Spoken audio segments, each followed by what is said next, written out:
Rajasthan board ਜਮਾਤ 10ਵੀਂ ਦੀ ਤਿਆਰੀ ਕਰ ਰਹੇ ਸਾਰੇ ਹੀ ਵਿਦਿਆਰਥੀਆਂ ਨੂੰ ਬਲਕਰਨ ਸਿੰਘ ਸਹੋਤਾ ਪੰਜਾਬੀ ਅਧਿਆਪਕ ਸਰਕਾਰੀ ਸੀਨੀਅਰ ਸੈਕੰਡਰੀ ਸਕੂਲ 5 MLD ਵੱਲੋਂ ਪਿਆਰ ਭਰੀ ਸਤਿ ਸ੍ਰੀ ਅਕਾਲ। ਬੱਚਿਓ, ਆਪਾਂ ਪੜ੍ਹ ਰਹੇ ਸੀ ਸਾਹਿਤ ਸੁਗੰਧੀਆਂ ਪੁਸਤਕ ਵਿੱਚ ਦਰਜ ਕਵੀ ਅਤੇ ਉਹਨਾਂ ਦੀਆਂ ਰਚਨਾਵਾਂ। ਉਹਨਾਂ ਕਵੀਆਂ 'ਚੋਂ ਅੱਜ ਆਪਾਂ ਪੜ੍ਹਾਂਗੇ ਸੁਰਜੀਤ ਪਾਤਰ। ਸੁਰਜੀਤ ਪਾਤਰ ਦੇ ਬਣਦੇ ਪ੍ਰਸ਼ਨ ਉੱਤਰ। ਪਹਿਲਾ ਪ੍ਰਸ਼ਨ ਹੈ, ਸਾਹਿਤ ਸੁਗੰਧੀਆਂ ਪੁਸਤਕ ਵਿੱਚ ਦਰਜ ਸੁਰਜੀਤ ਪਾਤਰ ਦੀਆਂ ਰਚਨਾਵਾਂ ਦੇ ਨਾਮ ਲਿਖੋ। ਜੇਕਰ ਆਪਾਂ ਇਹਨਾਂ ਨੂੰ ਯਾਦ ਕਰਨਾ ਹੋਵੇ, ਟ੍ਰਿਕ ਹੈ, ਸੁਰਜੀਤ ਨੇ ਸੁੰਨੇ ਸੁੰਨੇ ਰਾਹਾਂ ਵਿੱਚ ਕੁਛ ਕਿਹਾ ਤਾਂ ਨਹੀਂ। ਇਹਦੀਆਂ ਦੋ ਰਚਨਾਵਾਂ ਹਨ, ਸੁੰਨੇ ਸੁੰਨੇ ਰਾਹਾਂ ਵਿੱਚ ਅਤੇ ਕੁਛ ਕਿਹਾ ਤਾਂ ਨਹੀਂ, ਕਿਹਾ ਤਾਂ, ਕੁਛ ਕਿਹਾ ਤਾਂ ਗਜ਼ਲ ਹੈ। ਅਗਲਾ ਪ੍ਰਸ਼ਨ ਹੈ, ਕੁਛ ਕਿਹਾ ਤਾਂ ਹਨੇਰਾ ਜਰੇਗਾ ਕਿਵੇਂ। ਗਜ਼ਲ ਵਿੱਚ ਕਵੀ ਹਨੇਰਾ ਕਿਸ ਨੂੰ ਕਹਿ ਰਿਹਾ ਹੈ। ਉੱਤਰ ਹੋਵੇਗਾ, ਅਗਿਆਨਤਾ ਦਾ ਹਨੇਰਾ ਫੈਲਾਉਣ ਵਾਲੇ ਸਿਆਸੀ ਪ੍ਰਬੰਧ ਨੂੰ। ਅਗਲਾ ਪ੍ਰਸ਼ਨ ਹੈ, ਚੁੱਪ ਰਿਹਾ ਤਾਂ ਸਮਾਧਾਨ ਕੀ ਕਹਿਣਗੇ। ਕਵੀ ਸਮਾਧਾਨ ਕਿਹਨਾਂ ਨੂੰ ਕਹਿ ਰਿਹਾ ਹੈ।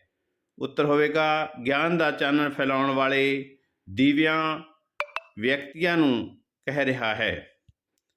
ਅਗਲਾ ਪ੍ਰਸ਼ਨ ਹੈ, ਸੁਰਜੀਤ ਪਾਤਰ ਨੇ ਗਜ਼ਲ ਕੁਛ ਕਿਹਾ ਤਾਂ ਵਿੱਚ ਅਦਾਲਤਾਂ ਬਾਰੇ ਕੀ ਦੱਸਿਆ ਹੈ।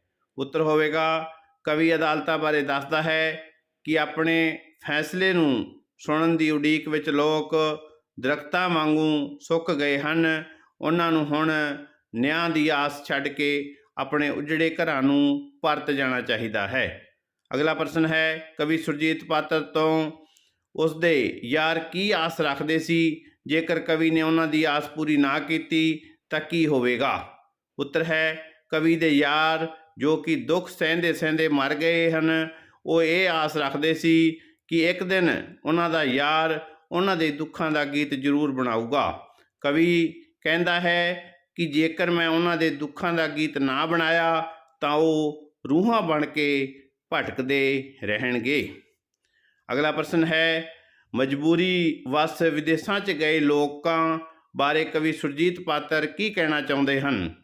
ਅਗਲਾ ਉੱਤਰ ਹੈ ਇਸ ਦਾ, ਰੋਜੀ ਰੋਟੀ ਕਮਾਉਣ ਲਈ ਵਿਦੇਸ਼ਾਂ 'ਚ ਗਏ ਲੋਕਾਂ ਦਾ ਦੁੱਖ ਪ੍ਰਗਟ ਕਰਦੇ ਹੋਏ ਕਵੀ ਕਹਿੰਦਾ ਹੈ ਕਿ ਉਹ ਜਦੋਂ ਦੇਸ਼ ਵਾਪਸ ਆਉਣਗੇ ਉਦੋਂ ਤੱਕ ਕਈਆਂ ਦੇ ਮਾਵਾਂ ਦੀ ਮੌਤ ਹੋ ਚੁੱਕੀ ਹੋਵੇਗੀ ਅਤੇ ਉਹ ਅੰਤਮ ਸੰਸਕਾਰ 'ਤੇ ਵੀ ਪੁੱਜਣ 'ਤੇ ਹੀ ਪੁੱਜ ਸਕਣਗੇ ਅਤੇ ਕੁਝ ਅੰਤਮ ਸੰਸਕਾਰ 'ਤੇ ਵੀ ਨਾ ਪੁੱਜ ਸਕਣਗੇ ਅਤੇ ਜਦੋਂ ਤੱਕ ਉਹ ਦੇਸ਼ ਪਰਤਣਗੇ ਉਦੋਂ ਤੱਕ ਉਹਨਾਂ ਦੀ ਮਾਵਾਂ ਦੇ ਕਬਰਾਂ 'ਤੇ ਲੱਗੇ ਰੁੱਖ ਇੰਨੇ ਵੱਡੇ ਹੋ ਜਾਣਗੇ ਕਿ ਉਹ ਉਹਨਾਂ ਰੁੱਖਾਂ ਥੱਲੇ ਬੈਠ ਕੇ ਅਫਸੋਸ ਕਰਨਗੇ। ਅਗਲਾ ਪ੍ਰਸ਼ਨ ਹੈ, ਕੀ ਇਹ ਇਨਸਾਫ ਹਉਮੈ ਦੇ ਪੁੱਤ ਕਰਨਗੇ। ਕੀ ਇਹ ਖਾਮੋਸ਼ ਪੱਥਰ ਦੇ ਬੁੱਤ ਕਰਨਗੇ। ਕਵੀ ਸੁਰਜੀਤ ਪਾਤਰ ਹਉਮੈ ਦੇ ਪੁੱਤ ਅਤੇ ਪੱਥਰ ਦੇ ਬੁੱਤ ਕਿਹਨਾਂ ਨੂੰ ਕਹਿ ਰਿਹਾ ਹੈ। ਉੱਤਰ ਹੈ, ਸਿਆਸੀ ਲੀਡਰਾਂ ਨੂੰ। ਅਗਲਾ ਪ੍ਰਸ਼ਨ ਹੈ, ਕਵੀ ਸੁਰਜੀਤ ਪਾਤਰ ਨੂੰ ਕਦੋਂ ਇਨਸਾਫ ਮਿਲਣ ਦੀ ਆਸ ਹੈ।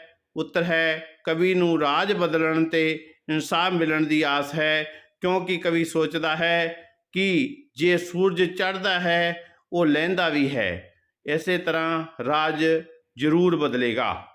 ਅਗਲਾ ਪ੍ਰਸ਼ਨ ਹੈ, ਕੁਛ ਕਿਹਾ ਤਾਂ ਗਜ਼ਲ ਵਿੱਚ ਕਵੀ ਸੁਰਜੀਤ ਪਾਤਰ ਨੂੰ ਕਿਹੜੇ ਹਰਫ ਭਾਵ ਅੱਖਰ ਮਿਟਣ ਅਤੇ ਕਿਹੜੇ ਸਦਾ ਲਿਖੇ ਰਹਿਣ ਦੀ ਉਮੀਦ ਹੈ। ਉੱਤਰ ਹੋਵੇਗਾ, ਕਵੀ ਅਨੁਸਾਰ ਵਰਤਮਾਨ ਸਿਆਸੀ ਪ੍ਰਬੰਧ ਨੇ ਜੋ ਆਪਣੇ ਨਾਵਾਂ ਦੇ ਰੰਗਦਾਰ ਚਿੱਤਰ ਬਣਾਏ ਹਨ ਇਹ ਮਿਟ ਜਾਣਗੇ। ਇਹਨਾਂ ਦੁਆਰਾ ਸੰਗਮਰਮਰ ਵਿੱਚ ਘੜ ਕੇ ਆਪਣੇ ਨਾਵਾਂ ਦੇ ਜੋ ਪੱਥਰ ਵਾਂਗ ਹਨ ਇਹ ਸਦਾ ਨਹੀਂ ਰਹਿਣਗੇ, ਪਰੰਤੂ ਲੋਕ ਆਗੂਆਂ ਨੇ ਲੋਕਾਂ ਦੀ ਅਗਵਾਈ ਕਰਦਿਆਂ ਜੋ ਸ਼ਬਦ ਹਵਾ ਵਿੱਚ ਲਿਖ ਦਿੱਤੇ ਉਹ ਸਦਾ ਕਾਇਮ ਰਹਿਣਗੇ। ਅਗਲਾ ਪ੍ਰਸ਼ਨ ਹੈ, ਕੁਛ ਕਿਹਾ ਤਾਂ ਗਜ਼ਲ ਵਿੱਚ ਕਵੀ ਸ਼ਿਵ ਕੁਮਾਰ ਬਟਾਲਵੀ ਨੂੰ ਕਿਹੜੀ ਗੱਲ ਆਪਣਾ ਵਹਿਮ ਜਾਪਦੀ ਹੈ ਅਤੇ ਕੀ ਡਰ ਹੈ। ਉੱਤਰ ਹੋਵੇਗਾ, ਕਵੀ ਨੂੰ ਇਹ ਗੱਲ ਵਹਿਮ ਜਾਪਦੀ ਹੈ ਕਿ ਉਸ ਦੇ ਮਰਨ ਮਗਰੋਂ ਕੋਈ ਰਾਜ ਪਲਟਾ ਆਉਣ 'ਤੇ ਉਸ ਦੀ ਕਬਰ ਉੱਪਰ ਕੋਈ ਦੀਵਾ ਜਗੇਗਾ। ਅਰਥਾਤ ਕਵੀ ਦੇ ਵਿਚਾਰਾਂ ਦੀ ਕੋਈ ਮਾਨਤਾ ਹੋਵੇਗੀ। ਦੂਜੇ ਪਾਸੇ ਕਵੀ ਨੂੰ ਇਹ ਵੀ ਡਰ ਹੈ ਕਿ ਜੇਕਰ ਜ਼ਬਰ ਜ਼ੁਲਮ ਤੇ ਅਨਿਆ ਇਸੇ ਤਰ੍ਹਾਂ ਹੀ ਕਾਇਮ ਰਿਹਾ ਤਾਂ ਕਬਰਾਂ ਉੱਪਰ ਕੋਈ ਦੀਵਾ ਤਾਂ ਕੀ, ਘਰਾਂ ਵਿੱਚ ਵੀ ਦੀਵੇ ਜਗਦੇ ਨਹੀਂ ਰਹਿਣਗੇ। ਅਗਲਾ ਪ੍ਰਸ਼ਨ ਹੈ, ਸੁੰਨੇ ਸੁੰਨੇ ਰਾਹਾਂ ਵਿੱਚ ਕੋਈ ਕੋਈ ਪੈੜ ਹੈ। ਕਵੀ ਸੁਰਜੀਤ ਪਾਤਰ ਨੂੰ ਸੁੰਨੇ ਸੁੰਨੇ ਰਾਹਾਂ ਵਿੱਚ ਕਿਸ ਦੀਆਂ ਪੈੜਾਂ ਦਿਖਾਈ ਦੇ ਰਹੀਆਂ ਹਨ? ਉੱਤਰ ਹੈ, ਵਿਦੇਸ਼ ਗਏ ਆਪਣੇ ਬਾਪੂ ਦੇ ਪੈਰਾਂ ਦੀਆਂ ਪੈੜਾਂ ਦਿਖਾਈ ਦੇ ਰਹੀਆਂ ਹਨ। ਅਗਲਾ ਪ੍ਰਸ਼ਨ ਹੈ, ਸੁੰਨੇ ਸੁੰਨੇ ਰਾਹਾਂ ਵਿੱਚ ਕਵਿਤਾ ਅਨੁਸਾਰ ਕਵੀ ਦਾ ਘਰ ਕਿਹੋ ਜਿਹਾ ਸੀ? ਉੱਤਰ ਹੈ, ਕਵੀ ਦਾ ਕਿਸੇ ਦੂਰ ਪਿੰਡ ਵਿੱਚ ਇੱਕ ਛੋਟਾ ਜਿਹਾ ਘਰ ਸੀ, ਜਿਸ ਦੀਆਂ ਕੰਧਾਂ ਕੱਚੀਆਂ ਸਨ ਅਤੇ ਉਸ ਦਾ ਛੋਟਾ ਜਿਹਾ ਦਰਵਾਜ਼ਾ ਸੀ। ਅਗਲਾ ਪ੍ਰਸ਼ਨ ਹੈ, ਕਵੀ ਸੁਰਜੀਤ ਪਾਤਰ ਅਨੁਸਾਰ ਜਦੋਂ ਦਾ ਉਸ ਦਾ ਬਾਪੂ ਪਰਦੇਸੀ ਹੋਇਆ ਸੀ ਤਾਂ ਉਸ ਵੇਲੇ ਉਸ ਦੀ ਉਮਰ ਕਿੰਨੀ ਕੁ ਸੀ? ਉੱਤਰ ਹੈ, ਕਵੀ ਅਨੁਸਾਰ ਉਸ ਵੇਲੇ ਉਹ ਫੁੱਲ ਭਰ ਅਰਥਾਤ ਬਚਪਨ ਵਿੱਚ ਨਿੱਕਾ ਜਿਹਾ ਸੀ। ਅਗਲਾ ਪ੍ਰਸ਼ਨ ਹੈ, ਸੁੰਨੇ ਸੁੰਨੇ ਰਾਹਾਂ ਵਿੱਚ ਕਵਿਤਾ ਦੇ ਆਧਾਰ 'ਤੇ ਦੱਸੋ ਕਿ ਕਵੀ ਨਾਲ ਖੁਸ਼ੀਆਂ ਦਾ ਵੈਰ ਕਦੋਂ ਦਾ ਹੈ? ਉੱਤਰ ਹੋਏਗਾ, ਬਚਪਨ ਤੋਂ ਹੀ, ਬਚਪਨ ਦਾ। ਪ੍ਰਸ਼ਨ ਹੈ, ਸੁੰਨੇ ਸੁੰਨੇ ਰਾਹਾਂ ਵਿੱਚ ਕਵਿਤਾ ਅਨੁਸਾਰ ਕਵੀ ਦੀਆਂ ਭੈਣਾਂ ਕਦੋਂ ਦਾਜ ਬਣਾਉਣ ਲੱਗ ਗਈਆਂ ਸੀ? ਉੱਤਰ ਹੈ, ਕਵੀ ਅਨੁਸਾਰ ਜਦੋਂ ਉਸ ਦੀਆਂ ਭੈਣਾਂ ਦੇ ਹਾਲੇ ਦੁੱਧ ਵਾਲੇ ਦੰਦ ਵੀ ਹੀ ਨਿਕਲੇ ਸਨ, ਉਦੋਂ ਦੀਆਂ ਉਹ ਦਾਜ ਦਾ ਸਮਾਨ ਤਿਆਰ ਕਰਨ ਲੱਗ ਗਈਆਂ ਸੀ। ਅਗਲਾ ਪ੍ਰਸ਼ਨ ਹੈ, ਕਵੀ ਸੁਰਜੀਤ ਪਾਤਰ ਨੂੰ ਆਪਣੀਆਂ ਜਵਾਨ ਹੁੰਦੀਆਂ ਭੈਣਾਂ ਕਿਹੜੇ ਕਿਹੜੇ ਰੁੱਖਾਂ ਵਰਗੀਆਂ ਲੱਗਦੀਆਂ ਹਨ? ਉੱਤਰ ਹੈ, ਕਿੱਕਰਾਂ, ਬੇਰੀਆਂ ਅਤੇ ਧਰੇਕਾਂ ਵਰਗੀਆਂ ਲੱਗਦੀਆਂ ਹਨ। ਅਗਲਾ ਪ੍ਰਸ਼ਨ ਹੈ, ਸੁੰਨੇ ਸੁੰਨੇ ਰਾਹਾਂ ਵਿੱਚ ਕਵਿਤਾ ਅਨੁਸਾਰ ਕਵੀ ਦਾ ਕਿਸ ਦੇ ਨਾਲ ਕੁੜੱਤਣ ਭਰਿਆ ਰਿਸ਼ਤਾ ਹੈ? ਉੱਤਰ ਹੈ, ਆਪਣੀ ਕਿਸਮਤ ਨਾਲ। ਅਗਲਾ ਪ੍ਰਸ਼ਨ ਹੈ, ਸਾਹ ਲੈ ਲੋਕਾਂ ਹਾਲੇ ਮੇਰੀ ਲੇਖਾਂ ਨਾਲ ਕੈੜ ਏ।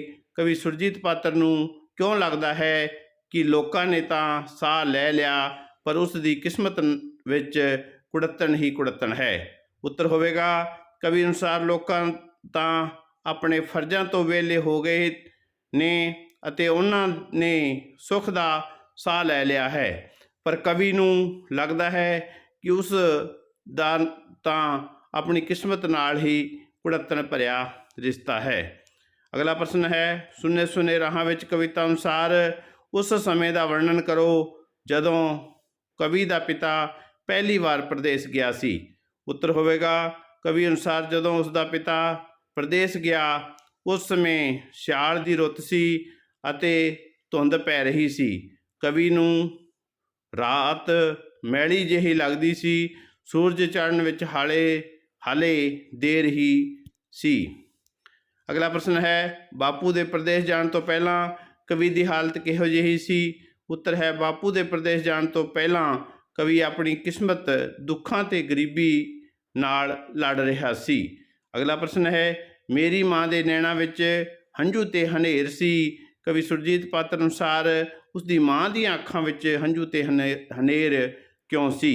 ਉੱਤਰ ਹੋਵੇਗਾ, ਕਵੀ ਦਾ ਪਿਤਾ ਪ੍ਰਦੇਸ਼ ਗਿਆ ਸੀ, ਇਸ ਕਰਕੇ ਉਸ ਦੀ ਮਾਂ ਦੇ ਅੱਖਾਂ ਵਿੱਚ ਹੰਝੂ ਸੀ ਅਤੇ ਉਸ ਨੂੰ ਆਪਣਾ ਅਗਲਾ ਭਵਿੱਖ ਸਾਫ਼ ਨਜ਼ਰ ਨਹੀਂ ਆ ਰਿਹਾ ਸੀ, ਇਸ ਕਰਕੇ ਉਹਦੇ ਅੱਖਾਂ ਵਿੱਚ ਹਨੇਰ ਵੀ ਸੀ।